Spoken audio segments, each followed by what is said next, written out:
Bonsoir à tous et à toutes. Je vous remercie d'être présents ici ce soir pour la conférence Amor Moderno Roma San Paolo. Il y a beaucoup de visages amis, de collègues dans cet amphithéâtre et même quelques étudiants. C'est une belle occasion que m'offre le festival Close-Up, auquel l'école d'architecture de Paris-Belleville est partenaire depuis plusieurs années, de vous présenter cette conférence ce soir. J'en profite pour vous annoncer que dans le cadre de ce festival, l'école accueille demain à 18h30 en amphithéâtre Nord un programme de films de court-métrage réalisé par des étudiants d'école d'architecture, dont Paris-Belleville. Et lundi prochain, vous pourrez assister à la projection du documentaire La malédiction de la Grande Arche de Jean-Marie Montangerand en sa présence. Vous pouvez consulter l'ensemble de la programmation de ce festival qui a commencé hier soir sur le site internet du festival Close-Up. Je remercie Christine Lecomte, directrice de l'école, ainsi que Aldo Berzato et Hervé Bougon, programmateurs du festival, de nous permettre de partager ce projet d'installation vidéo en compagnie de Maria Donata D'Urso, danseuse et chorégraphe, formée à l'architecture et dont le père était un éminent architecte de Sicile, et Ottavio Pereira de Magalhães Filho, architecte, que j'ai rencontré ici même en 2016 lors de l'exposition Lina Bobardi Enseignement partagé, organisée par ma chère collègue et amie Elisabeth Essayan, à qui je dois d'être retourné au Brésil. Amor Moderno Roma San Paolo a d'abord été imaginé comme un film documentaire, avant de s'orienter vers un projet d'installation vidéo. Le tournage s'est réalisé en 2 temps, tout d'abord à Rome, en avril 2021, dans le cadre d'une résidence à la Villa Médicis, puis à San Paolo, entre décembre 2021 et 2022. Il a été ensuite mis en pause pendant 3 ans, le temps de réaliser un autre film, La Parole d'Orphée, terminé en juin dernier. Je suis retourné à San Paolo cet été, non pas pour filmer, mais pour marcher le film, pour en éprouver les lieux et élaborer le texte qui relie ces 2 villes. De retour à Paris, en août, j'ai commencé le montage. Et c'est cette étape que je vous propose de partager ce soir. Ce à quoi vous allez assister est donc un travail en cours présenté sous la forme d'un film parlé. Cette présentation est pour moi l'occasion d'ouvrir le film à votre écoute et de réfléchir ensemble à la manière dont il s'écrit entre Rome et San Paolo.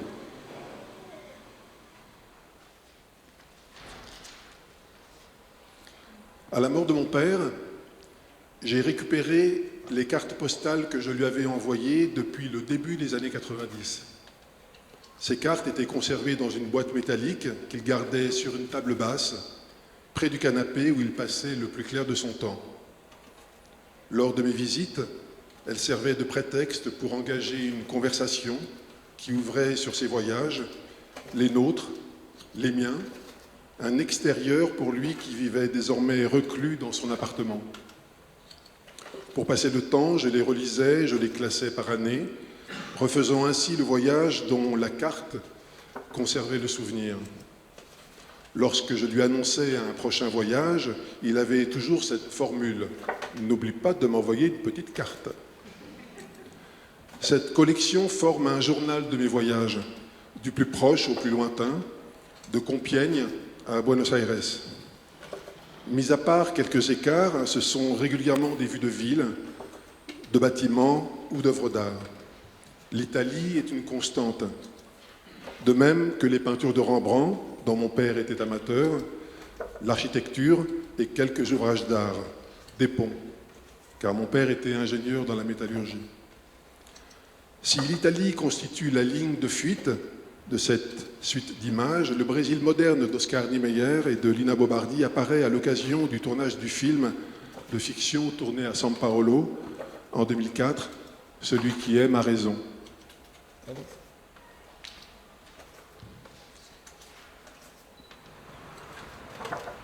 À Rome, à l'entrée du parc de la Villa Borghese, s'ouvre le piazzale San Paolo del Brasile.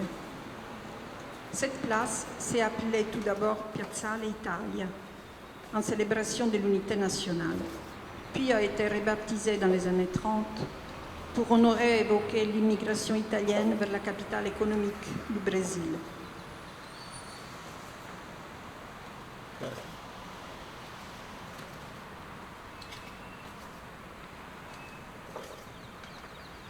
A São Paulo, dans les quartiers d'Itaim Bibi, la Praça do Imigrante Italiano, inaugurée en 1988, accueille les bas-reliefs du sculpteur Galileo Emendabili, qui représentent les moments de la rencontre entre une famille paulistane saluant une famille d'immigrants italiens. Ces deux places témoignent ainsi du destin de ces millions d'Italiens, ouvriers, entrepreneurs, artistes et architectes, qui traversent l'Atlantique pour participer à l'édification d'une métropole.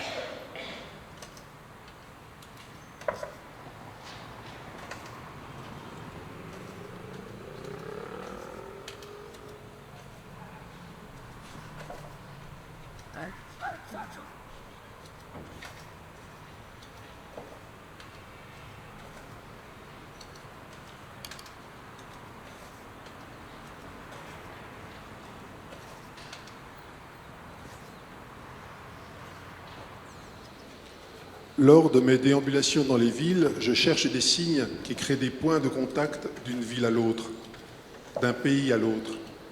Une sculpture vue au musée archéologique de Naples surgit dans le parc républicain. Une autre vue au Vatican apparaît dans le parc Ibirapuera. Ah, tiens, Dante. Ce sont des présences qui saluent ma promenade à San Paolo. Je les reconnais et elles me relient sentimentalement à mon expérience du paysage italien. L'influence italienne à San Paolo est l'une des plus marquantes de l'histoire de la ville.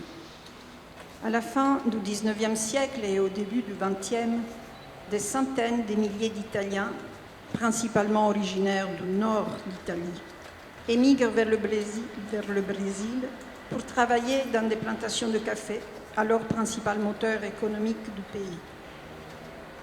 Beaucoup s'installent ensuite à São Paulo, participant à son industrialisation et à sa croissance urbaine.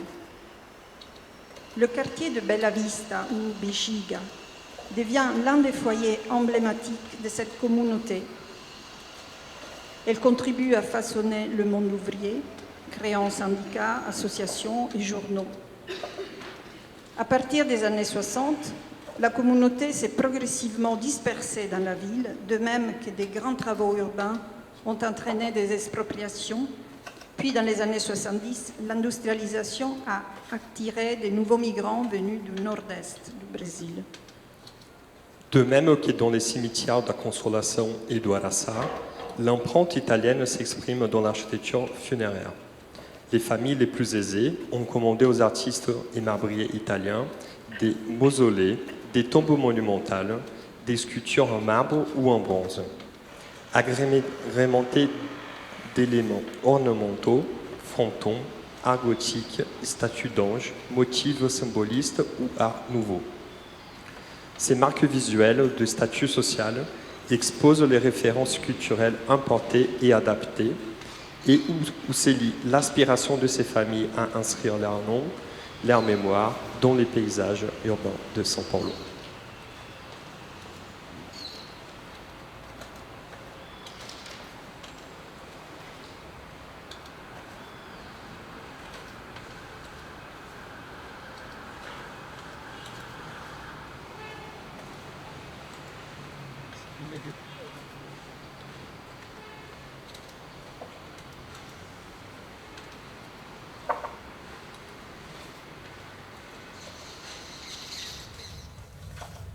De nombreux immeubles du centre de São Paulo témoignent de la diffusion du rationalisme italien en Amérique du Sud dans les années 1940-1950.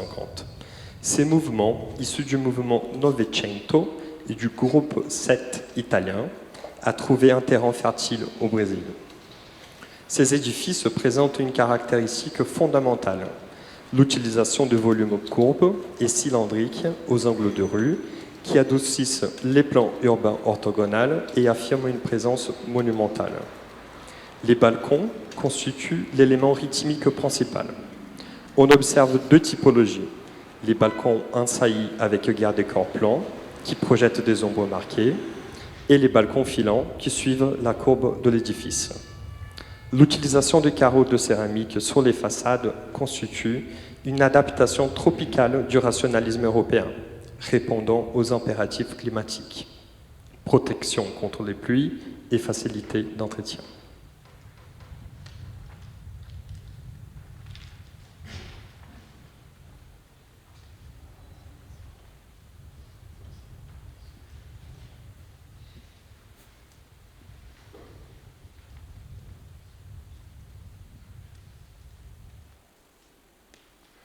Cette culture italienne s'inscrit dans une histoire séculaire de voyages et d'échanges.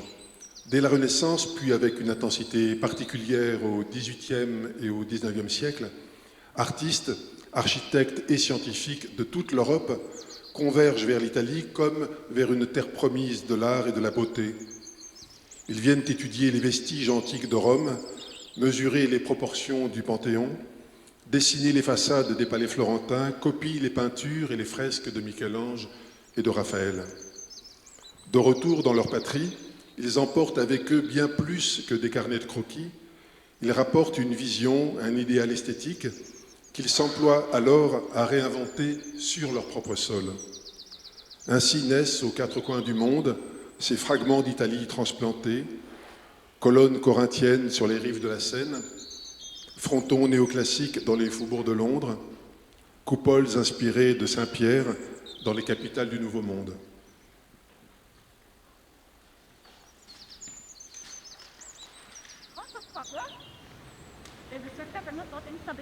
Le Palais des Industries de Sao Paulo, construit à partir de 1911 par Domiziano Rossi, est un exemple emblématique de l'éclectisme architectural. Inspiré de la Renaissance italienne, son style quattrocentesco combine rigueur classique et fantaisie décorative. Commandé par l'État pour symboliser la vitalité économique et industrielle de Sao Paulo, le palais dépassait la simple fonction d'exposition. Même vide ou reconverti, il devait incarner le dynamisme de la ville. Rossi, formé à l'Académie des Beaux-Arts de Gênes et à Rome, transpose dans ce projet son goût pour l'histoire et la tradition, tout en intégrant des solutions modernes pour les grands volumes et les espaces publics. Après des décennies d'usages variés, le bâtiment a été restauré entre 1990 et 1992 par Lina Bobardi pour accueillir la mairie de Sao Paulo. Depuis 2009, il accueille le Catavento, musée des sciences et de la technologie. À São Paulo, lors de mes promenades, j'observe ces bâtiments de styles éclectiques, palimpsestes de citations, ou bien ceux qui reprennent des éléments du vocabulaire moderne, le style rationaliste. C'est un pont vers ce pays que je désire, l'Italie, exprimé dans une distance mélancolique et lointaine. Je mesure ce qui me sépare, mais aussi ce qui séparait ceux à qui ces façades s'adressaient. À la fin du XIXe et au début du XXe, ces générations de déracinés appelaient à retrouver un peu de leur pays dont ils s'étaient éloignés. Au cœur du centre-ville de São Paulo, dans l'épicentre des établissements bancaires qui rivalisent de grandeur et de magnificence ostentatoire, l'architecte d'origine italienne Giulio Micheli, qui arrive au Brésil en 1888 et s'est formé à Florence, conçoit un édifice qui s'inspire du Palazzo Strozzi de Florence. Les bâtiments furent construits en une structure de béton armé avec des murs en briques. L'antigo banco francês e italiano anciennes banques françaises et italiennes. Elle est témoin de l'âge d'or de l'immigration italienne au Brésil et raconte l'histoire des fortunes industrielles et l'ambition architecturale qui les accompagnait. Les familles Martinelli, Matarazzo, Pulisi Carbone, unies par leur réussite dans le commerce, fondent les Banco Comercial Italiano. L'institution s'internationalise avec l'entrée de la Banca Commerciale Italiana en 2001 au capital, puis avec la Société Générale et la Banque de Paris et de Pays-Bas.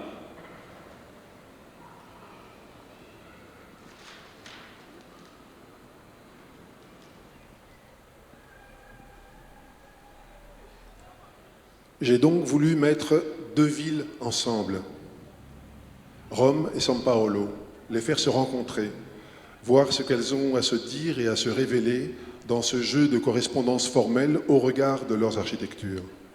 J'aurais pu choisir Milan, qui s'impose de façon plus éclatante encore par la variété de son patrimoine moderne et les innombrables immeubles de la reconstruction d'après-guerre.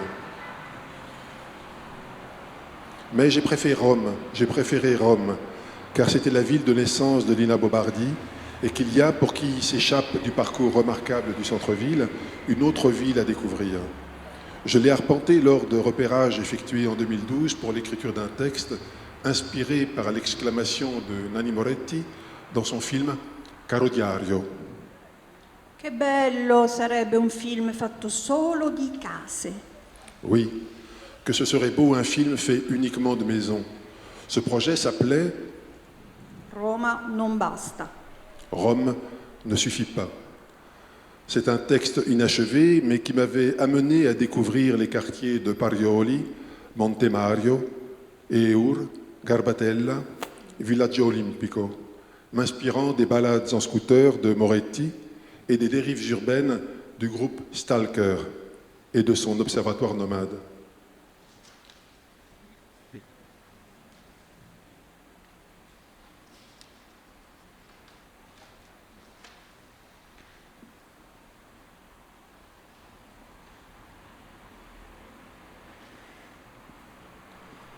Inaugurée en 1928, la Casa Modernista da Rua Santa Cruz occupe une place fondatrice dans l'histoire de l'architecture brésilienne. Elle est considérée comme la première œuvre véritablement moderniste du pays. Cette première réalisation de Gregory Warszawski au Brésil l'inscrit définitivement dans l'histoire comme pionnier du mouvement moderne brésilien. Dressé comme un prisme blanc sans ornementation au centre d'un vaste terrain, l'édifice se frappe par sa proposition révolutionnaire. Ses volumes purs et son absence totale de décor suscitent immédiatement la polémique dans les milieux architecturaux conservateurs de l'époque. Pour obtenir l'approbation officielle des autorités, Warszawski présente stratégiquement des plans ornementés, mais prétend ensuite manquer de ressources pour réaliser ces ajouts, révélant ainsi la dimension subversive de son projet. Confronté aux limitations techniques locales, l'architecte doit adapter ses principes théoriques aux réalités constructives nationales. La maison, érigée en briques traditionnelles, puis recouverte pour simuler les bétons armés, dissimule sa couverture en tuiles de terre cuite, derrière une acrotère qui suggère une dalle inexistante. Malgré ces contradictions, la force architecturale du projet demeure indéniable. Les effets de transparence obtenus par l'usage du verre dans les larges fenêtres, conjugués au dessin du mobilier, créent une unité plastique remarquable. Les plans révèlent par ailleurs un point central permettant une appréhension quasi totale de l'espace, annonçant une nouvelle conception spatiale. Les jardins, conçus par Mina Klabin avec des espèces tropicales, participent de cette recherche d'adaptation du modernisme au contexte brésilien.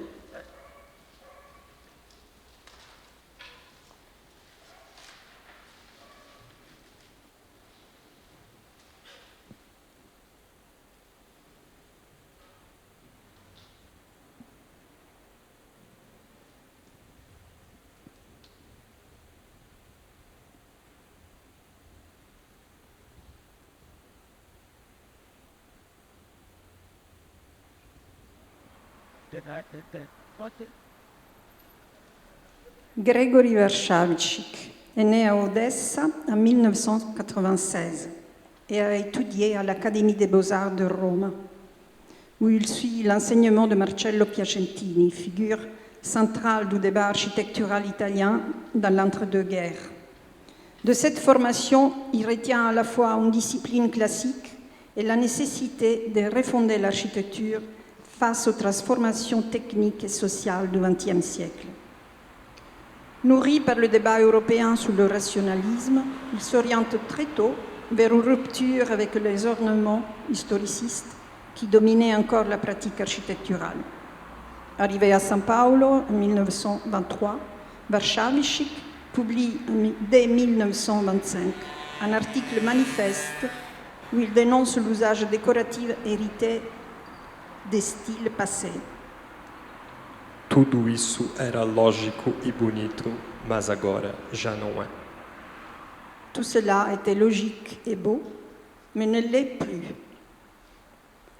Dès 1928, il réalise les premières villas modernes du Brésil, selon les principes européens, adaptées au climat et aux matériaux locaux.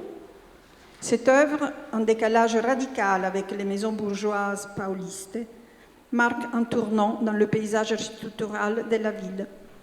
Warszawiczyk joue un rôle décisif de médiateur culturel. Ces maisons accueillent les premières expositions d'art moderne du pays, réunissant architectes, peintres, écrivains et musiciens.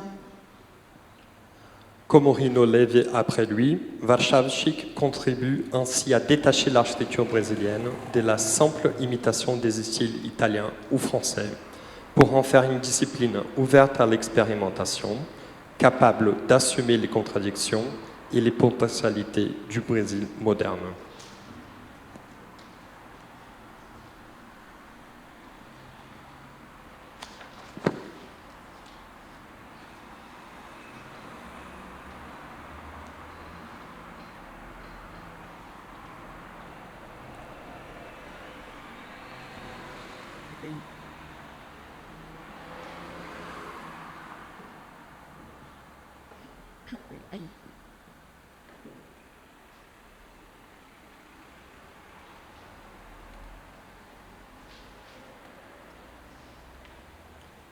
Dans le quartier populaire de Trastevere, près de la Porta Portese et adossé aux murailles antiques, s'élève la Casa del Balilla, rebaptisée plus tard Casa dell'Agile, Gioventù italiana del Rittorio. Cette réalisation de Luigi Moretti incarne parfaitement l'ambition du régime fasciste de quadriller le territoire italien avec de nouveaux équipements sociaux destinés à l'encadrement de la jeunesse. Le projet se distingue immédiatement par son caractère novateur. Face à la contrainte d'une parcelle exiguë, déjà partiellement occupée par un immeuble de 7 étages, Moretti conçoit une solution ingénieuse développée principalement en hauteur. L'architecte organise l'édifice en 3 noyaux fonctionnels distincts. Le secteur d'assistance sanitaire, accessible par la via Ascianghi, l'espace récréatif et sportif desservi par la via Induno et le bloc administratif avec son entrée principale sur le largo Ascianghi. Cette dernière partie, ponctuée d'une tour de 5 étages et d'une tribune projetée vers l'extérieur, affirme la dimension représentative du bâtiment. Plus de 2000 personnes pouvaient simultanément utiliser ces équipements.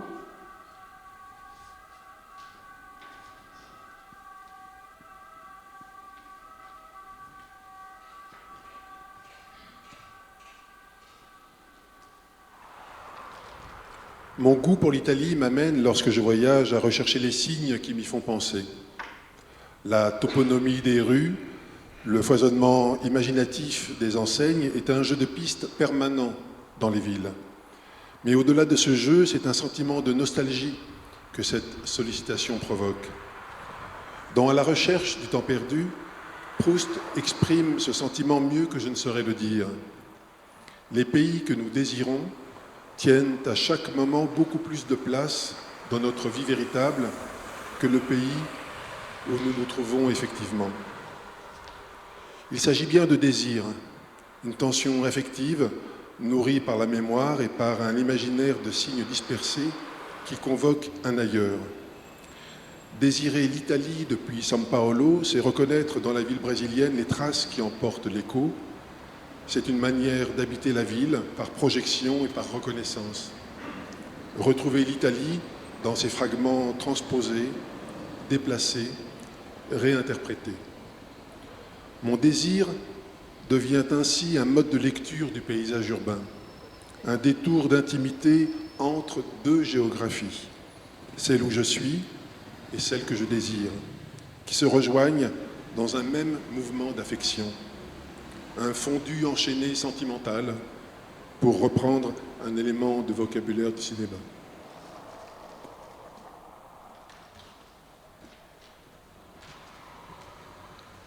À la fin des années 1920, l'Italie fasciste engage un vaste programme de construction publique, postes, gares, écoles, hôpitaux, transformant le paysage urbain du pays.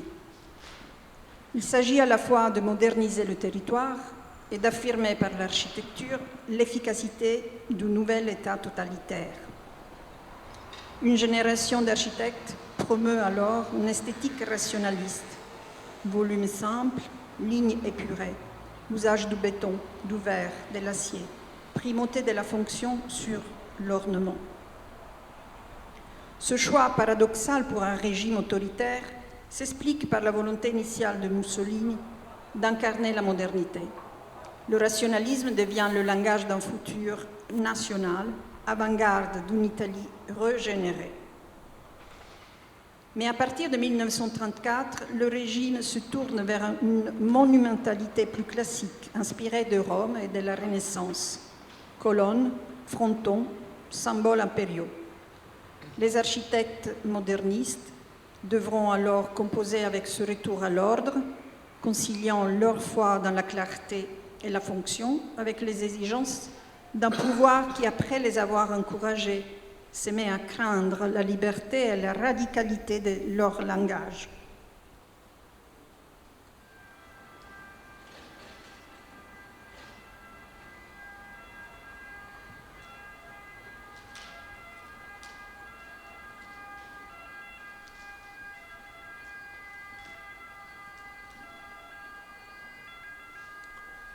Architecte brésilien d'origine italienne, Rino Levi compte parmi les figures majeures de l'architecture moderne au Brésil.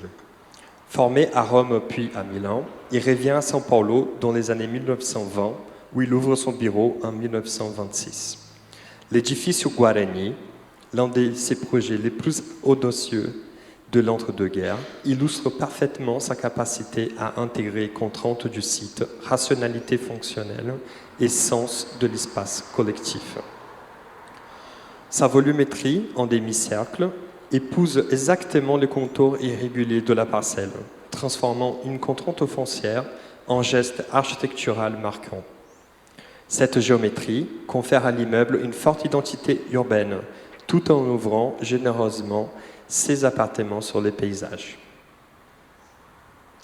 Les six logements distribués en fer à cheval autour de la façade extérieure sont conçus selon une organisation claire entre espaces diurnes et nocturnes, tous orientés vers la vue.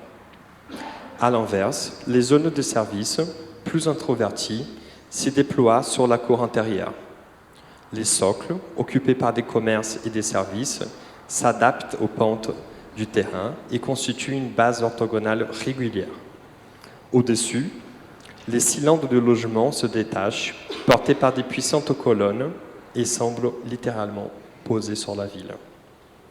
Sur les toits, Rino Levi introduit une innovation sociale, une laverie collective, pensée comme un espace partagé. Elle prolonge l'idée d'une vie communautaire et d'une modernisation des usages domestiques. Par ces dispositifs, il anticipe des pratiques qui ne se généraliseront que plus tard dans les logements verticaux paulistes.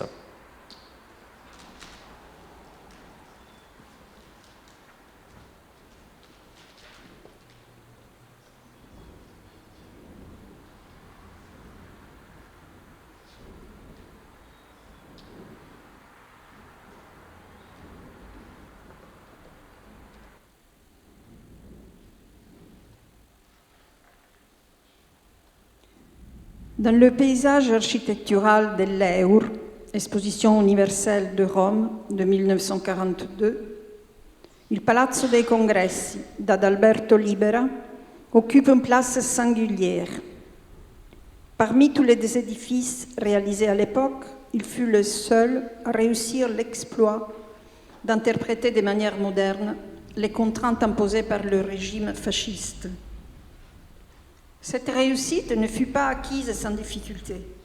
Libera lutta pour éviter l'insertion des colonnes dans l'élévation principale, élément décoratif imposé par les directives officielles. Contraint à ces compromis, il parvint à transformer cette obligation en opportunité créatrice.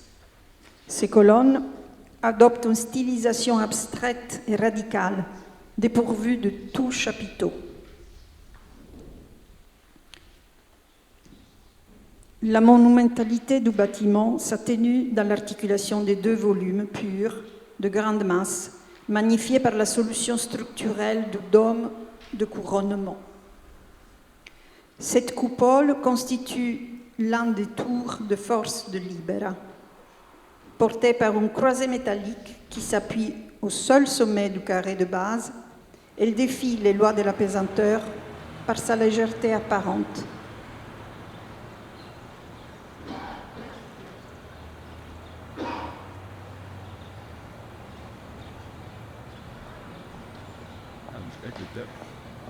Rino Levi, formé à Milano et à Rome, est un acteur essentiel de la diffusion de l'architecture moderne au Brésil, non seulement par ses projets, mais aussi par son engagement dans l'enseignement et la vie professionnelle. Très tôt, il réfléchit au rôle de l'architecture dans la ville. Dans une lettre publiée en 1925, alors qu'il est encore étudiant à Rome, il écrit « Une œuvre d'art doit être mise en place, vue sous une certaine lumière, en harmonie avec ce qui l'entoure. Or, les constructions projetées sans souci de leur orientation ni de leur contexte constituent une offense à l'esthétique de ville. Il est nécessaire d'étudier ce qui a été fait et ce qui est fait à l'étranger et de résoudre nos cas sur l'esthétique de la ville avec une âme brésilienne. En raison de notre climat, de notre nature et de nos coutumes, nos villes doivent avoir un caractère différent de ceux de l'Europe. J'y crois que notre végétation florissante et toute notre beauté naturelle, inégalée, peuvent et doivent faire éclater à nos artistes quelque chose d'original, donnant à nos villes une grâce de vivacité et de couleur unique au monde. Tout au long de sa carrière, Rino Levi gardera cette conviction que l'architecture ne peut se réduire à une technique ou à un style, mais qu'elle doit dialoguer avec la vie urbaine, avec le climat, avec les usages et les habitants. À travers ses nombreux projets, ses écrits et ses collaborations, il a contribué à inventer une modernité spécifiquement brésilienne, attentive aux conditions locales et à la dimension humaine de la ville.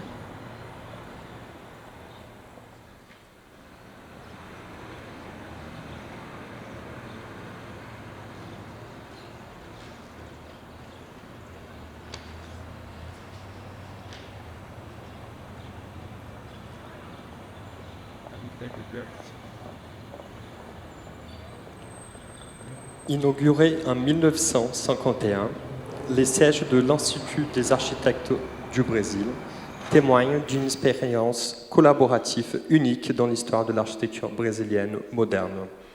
Né d'un concours organisé en 1946 par les départements paulistes de l'IAB, ces projets singuliers résultent d'une proposition audacieuse du jury présidé par Oscar Niemeyer, Hélio Uchoa et Firmino Saldanha. Face aux qualités remarquables des trois meilleures propositions, les jurés suggèrent une solution inédite, la fusion des équipes finalistes en un collectif architectural exceptionnel. Cette collaboration s'orchestre dans l'atelier de Rino Levi. De cette synthèse naît un édifice aux lignes élancées, porteur de concepts architecturaux novateurs et d'innovation technologique qui marque une nouvelle étape dans l'affirmation de la modernité brésilienne. À Rome et à São Paulo, j'ai dû filmer les bâtiments presque exclusivement depuis l'extérieur. Cela tenait autant aux conditions de tournage, sans autorisation ni médiation préparatoire, qu'au contexte sanitaire de la fin de pandémie. À Rome, je circulais avec ma caméra guidée par une carte et des ouvrages de référence, et j'ai opté pour ce rapport extérieur au lieu, en développant un vocabulaire visuel volontairement restreint. Plan fixe, panoramique glissant sur les façades, tentative de saisir la matière, la lumière, les détails de l'architecture depuis la rue. À São Paulo, quelques mois plus tard, les restrictions s'étaient assouplies, mais une distance entre les personnes persistait. Dans certains cas, j'abandonnais ma caméra trop identifiable pour filmer au téléphone, mais ces images instables ou décevantes seront pour la plupart inutilisées. Ainsi s'est imposée une forme, un film d'architecture contraint, modeste et clandestin, affrontant la verticalité des façades comme l'horizon obligé de son écriture. Les intérieurs sont un hors-champ à projeter. À l'exception de quelques bâtiments, notamment ceux de Lina Bobardi, filmés en 2016 pour l'exposition de l'école de Paris-Belleville, et dont vous allez maintenant voir une visite.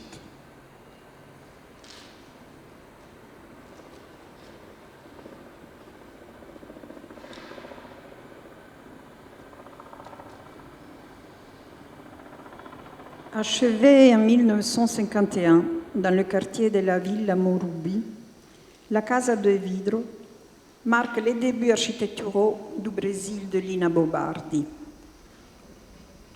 Conçue comme résidence personnelle de l'architecte et de Pietro Maria Bardi, fondateur et premier directeur du musée d'art de São Paulo, cette œuvre s'implante sur un vaste terrain de 7000 m².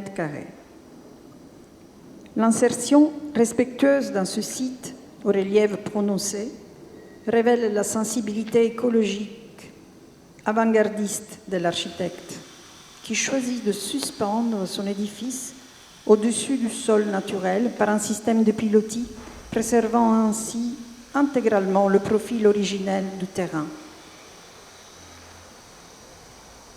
L'accès à la maison s'effectue par le niveau inférieur des pilotis, créant un parcours ascensionnel qui relève progressivement les qualités spatiales de cette architecture.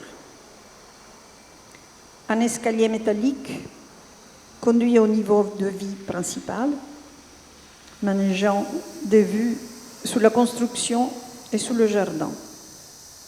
Ce cheminement vertical qui longe le patio découvert crée une continuité spatiale entre intérieur et extérieur qui constitue l'essence même du projet. La composition architecturale s'organise selon une bipartition fonctionnelle qui répond avec subtilité aux contraintes topographiques du site en forte déclivité. Un premier volume, ancré au sol dans la partie arrière de la parcelle, abrite les espaces intimes des chambres et se trouve séparé du corps principal par un petit patio arboré qui crée une respiration végétale au cœur de la composition. Le volume majeur de la résidence, consacré aux espaces sociaux et de services, se décolle progressivement du terrain selon la pente naturelle, affirmant son indépendance structurelle par une élévation graduelle qui culmine dans une véritable lévitation architecturale.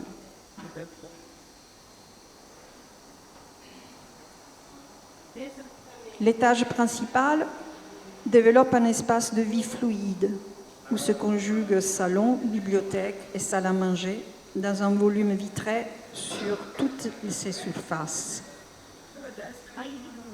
Cette transparence établit une communion avec la végétation environnante et offrait originalement des vues panoramiques sur un paysage de collines encore vierges de toute toute urbanisation.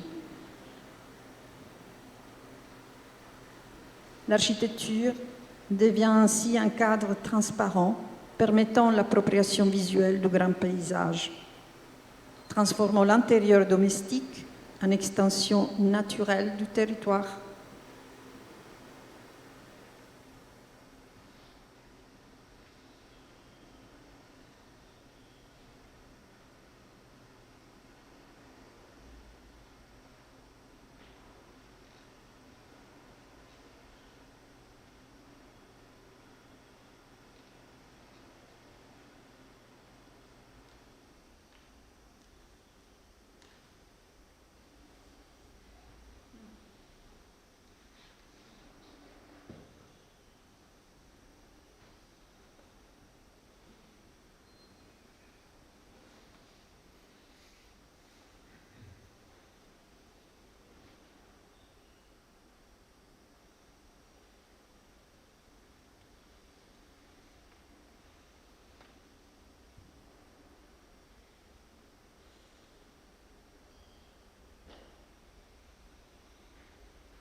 En juillet 2025, je retourne à São Paulo après 3 ans d'absence.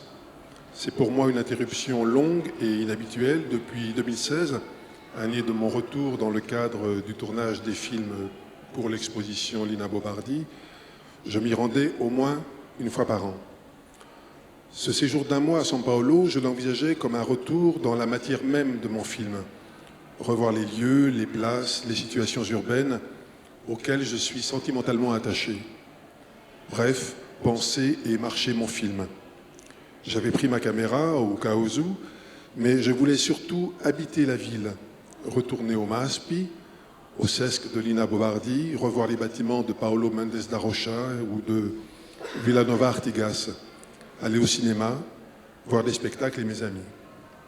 C'est dans cet esprit que je me rends à l'exposition Andy Warhol, à la FAAPI, Fundação Armando Alvarez Penteado. J'aime Warhol, mais j'étais surtout curieux de découvrir le lieu, le bâtiment, où Lina Bobardi avait scénographié la collection d'art exposée entre 1957 et 1959 pour l'Institut d'art contemporain, quelques années avant l'édification de son célèbre MASPI. Dans cette exposition, je suis attiré par une installation vidéo dont vous voyez une image à l'écran, et vous avez bien sûr fait le lien avec les séquences présentées précédemment. 3 images juxtaposées, issues de films autonomes. On y trouve des portraits de 3 minutes de personnalités ou d'anonymes filmés à la Factory, les screen tests, ainsi que les films Kiss et Blowjob, et un extrait du film Empire. Cette mise en scène des images qui dialoguent entre elles crée des rencontres inattendues. Par exemple, la jeune fille de gauche qui se met à pleurer coexiste avec le portrait de ce jeune homme recevant une fellation pendant 40 minutes, tandis qu'à droite, Jonas Mekas nous fixe. La composition se renouvelle sans cesse de façon aléatoire, provoquant d'infinies combinaisons de visages et de situations. J'ai là une véritable épiphanie. Cette installation résout pour moi la question de la durée de mon film, car si j'alignais toutes mes séquences de bâtiments tournés à Rome et à São Paulo, je m'engageais pour un film de plusieurs heures. Mais au-delà du temps additionné du fait des 3 images simultanées, ce dispositif m'offrait la possibilité d'une visite cubiste, ces images composant une séquence dynamique qui construisait un rapport complexe mais original au bâtiment. J'étais alors dans un état de joie difficilement descriptible. J'avais trouvé là une idée et mon film se réinventait en installation vidéo.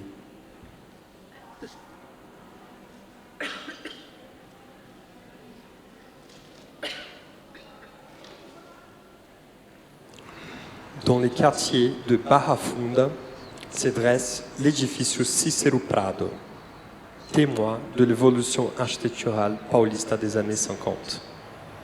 Commandé comme un investissement résidentiel, ce complexe de 3 blocs et 100 appartements marque un tournant dans la carrière de Warszawczyk. L'architecte abandonne ici la pureté géométrique de ses premières œuvres modernistes pour explorer une esthétique plus expressive, sculptant la façade par l'ondulation spectaculaire du balcon. L'édifice incarne cette période charnière où l'architecture brésilienne, tout en conservant sa vocation sociale, s'ouvre aux séductions du marché et invente des nouveaux codes esthétiques.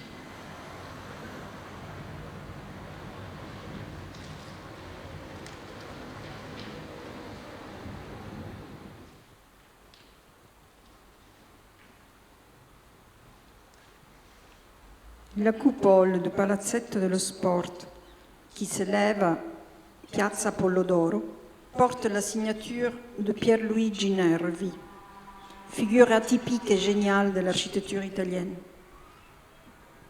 Ingénieur de formation, théoricien des structures autant que praticien des techniques constructives, Nervi incarne une approche totale du projet architectural. L'édifice répond à un programme exigeant, offrir une flexibilité maximale pour accueillir des disciplines sportives variées, boxe, basketball, gymnastique, lutte, volleyball, avec une capacité modulable de 4 à 5 000 spectateurs.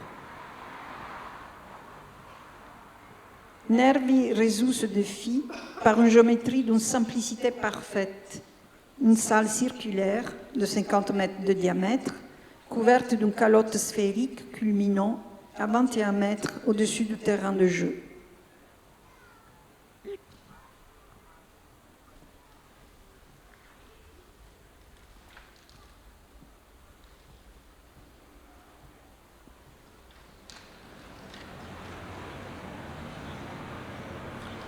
L'architecte Lina Bobardi, née en Italie en 1914, arrive à São Paulo à la fin des années 40. Elle a quitté une Italie épuisée par la guerre pour une ville en plein essor industriel, mais sans l'histoire urbaine ni la beauté des cités qui l'avaient formée. Comme le rappelle l'historien Zéoleur Lima, Lina Bobardi a dit qu'elle n'aimait pas São Paulo. Elle y trouvait une atmosphère dure, impersonnelle, chaotique. Pourtant, c'est précisément là qu'elle a réalisé ses œuvres majeures. Sa maison de verre à Morumbi, le musée d'art de São Paulo, le MASP, ou encore le Sesc Pompeia. Pour comprendre cette contradiction, Zéoleur Lima convoque une chanson de Caetano Veloso, Sampa, de 1978, écrite en hommage ambigu à la ville.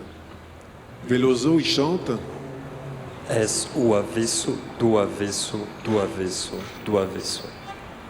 Tu es l'inverse, de l'inverse, de l'inverse, de l'inverse. Une formule qui exprime à la fois le rejet et la fascination que provoque São Paulo. Une mégapole tentaculaire, difficile à appréhender, mais traversée par une créativité intense. Lina Bobardi s'est inscrite dans ce paradoxe. Elle ne cherchait pas à embellir la ville ou à en adoucir les aspérités, mais au contraire, à travailler avec cette rugosité, à révéler les forces populaires et créatives contenues derrière l'anonymat. Son architecture, qu'il s'agisse de la monumentalité suspendue du Maspi ou des espaces de convivialité du Sesc pompéien, propose un rapport d'étrangeté, de confrontation, mais aussi de révélation. San Paolo fut pour elle un avesso, un envers, qui, loin de la paralyser, a stimulé une créativité critique et poétique.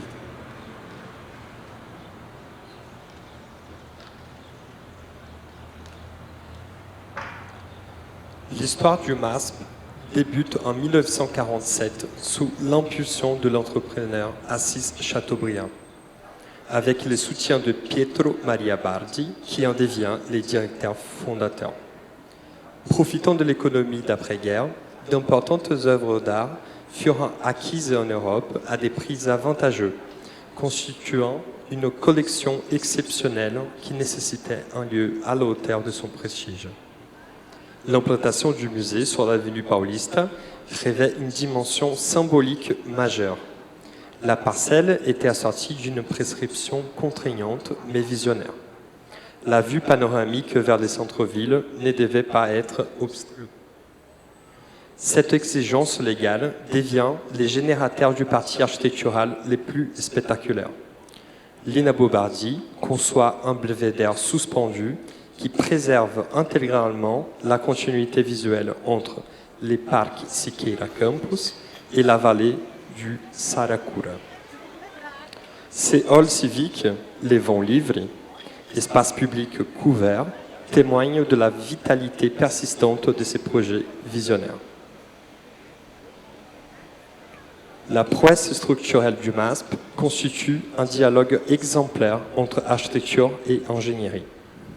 Les corps principaux du musée, parallélépipèdes de verre de 74 mètres de portée, reposent sur 4 piliers monumentaux de béton armé de 2,50 m sur 4 mètres. Ces supports, qui reçoivent une charge verticale de 9200 tonnes, émergent de 2 bassins réfléchissants et supportent 4 poutres précontrantes conçues par l'ingénieur Carlos de Figueiredo Ferraz.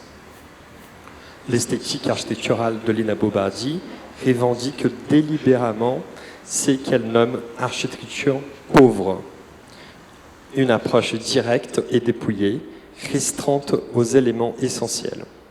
Les bétons armés bruts, sans finition après décoffrage, et les installations apparentes traduisent une éthique constructive qui privilégie l'authenticité sur l'ornement. Cette radicalité formelle trouve son prolongement les plus innovant dans la conception muséologique de la pinacothèque. Refusant l'idéal du cube blanc, Lina Bobardi dessine les célèbres cavaletes de cristal qui suspendent les œuvres dans l'espace transparent du 2e niveau. Cette scénographie permet un contact direct et favorise un dialogue inédit entre œuvres d'époque et d'origines différentes, renforcé par une présentation non chronologique et l'identification des œuvres ou versos.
À l'aube des années 1960, l'Eur connaît sa mutation la plus spectaculaire. L'ancien site de l'exposition universelle de Rome se transforme en centre directionnel moderne, accueillant les nouveaux sièges ministériels, hôtels et immeubles de bureaux. Cette métamorphose coïncide avec le miracle économique italien. L'architecture devient l'expression d'une société en pleine expansion. Durant cette période, le langage du style international s'impose.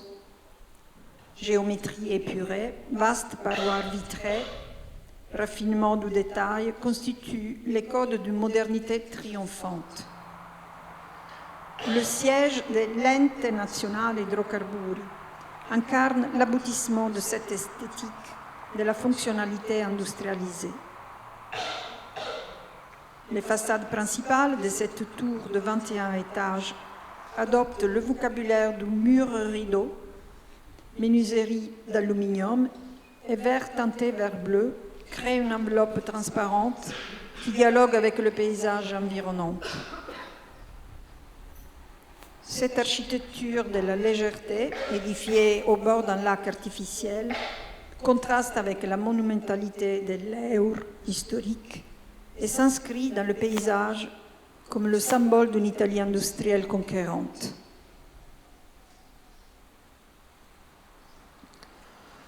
Au début des années 1960, la saturation du centre-ville de São Paulo entraîne les déplacements des activités bancaires vers l'avenue Paulista. Contracté par la banque Banco Sul-Americano pour concevoir son nouveau siège, Rino Levi apporte ici l'aboutissement de ses expérimentations menées depuis les années 1940 sur les édifices à usage mixte de haute densité. L'architecte résout les programmes complexes, sièges bancaires et bureaux de location, par une composition de volumes superposés. Les projets se développent selon une logique de stratification fonctionnelle.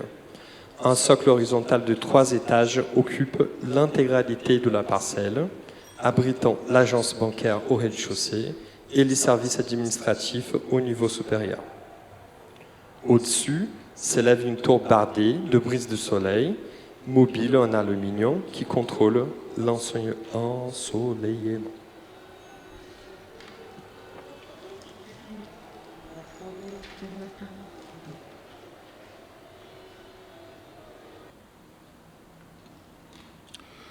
Nous arrivons à la conclusion de cette conférence et avant de vous présenter la dernière séquence, je voudrais partager avec vous quelques remarques autour de ce projet en écriture dont vous venez de voir une mise en scène fragmentaire.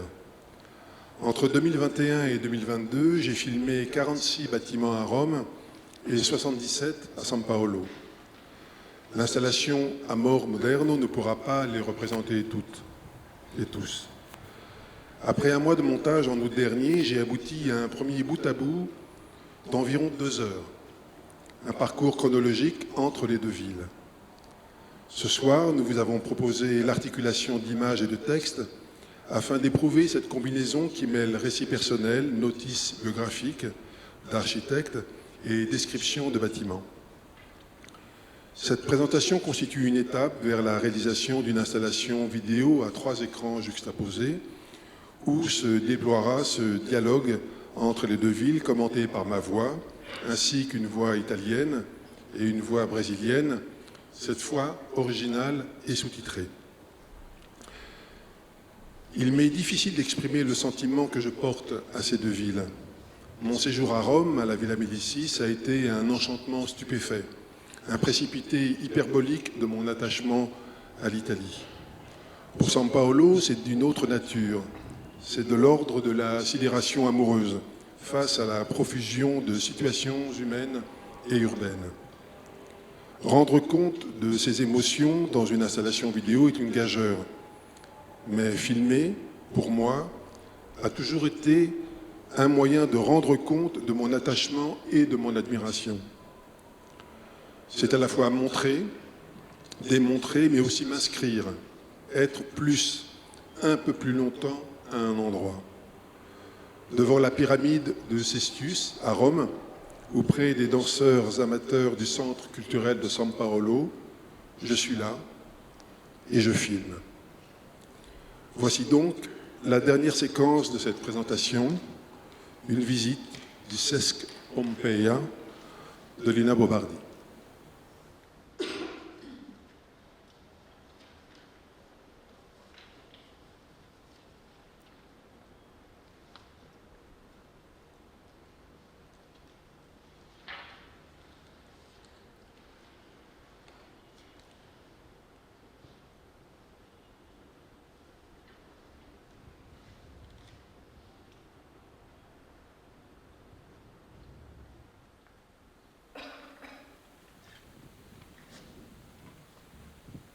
Au cœur du quartier industriel de Pompeia se dresse l'une des œuvres la plus emblématique de Lina Bo Bardi.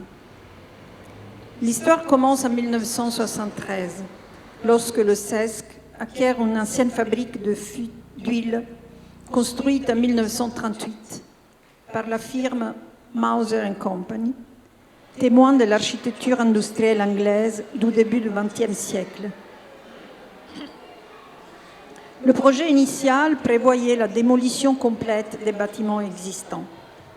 Mais en 1976, lors de la première visite, Lina Bo Bardi découvre l'extraordinaire potentiel de ces hangars de briques aux structures de béton armé sophistiquées qui lui rappellent le travail de François Hennebique, pionnier du béton armé.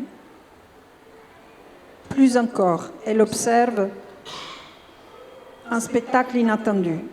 Des familles du quartier se sont appropriées spontanément ces espaces abandonnés, jouant au football, organisant des barbecues, installant un théâtre de marionnettes.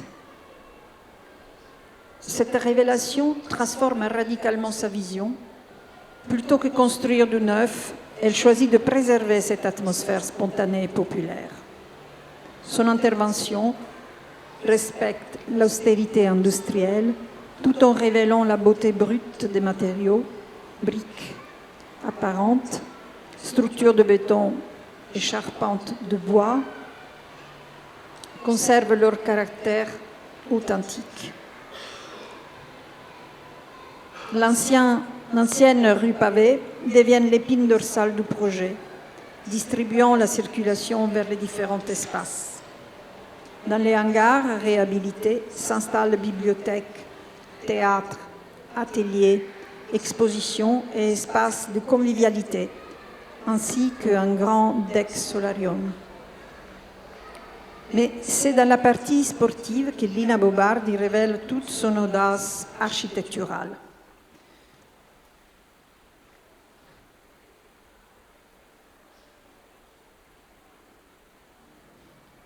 Deux tours de béton brut émergent de l'horizontalité de l'ancienne usine, créant un saisissant contraste. La plus imposante, avec ses 5 niveaux de piscine et des terrains de sport, se distingue par ses ouvertures fermées par des panneaux coulissantes, rouge-vermillon, qui animent la façade. Reliées par des passerelles, ces tours dialoguent avec un château d'eau de 70 mètres de haut, nouveau repère urbain qui remplace symboliquement l'ancienne cheminée d'usine.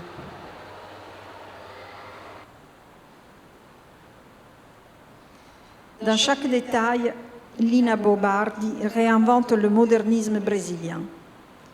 Revêtements en tesson de céramique, bassin de galets, mobilier sur mesure. Architecture scénographique et usage fusionnant dans une vision totale, où l'architecte signe également les premières expositions et manifestations. Le Sesc Pompeia devient ainsi bien plus qu'un centre culturel. C'est un manifeste architectural qui réconcilie patrimoine industriel et création contemporaine, culture savante et appropriation populaire.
Você mexeu demais comigo.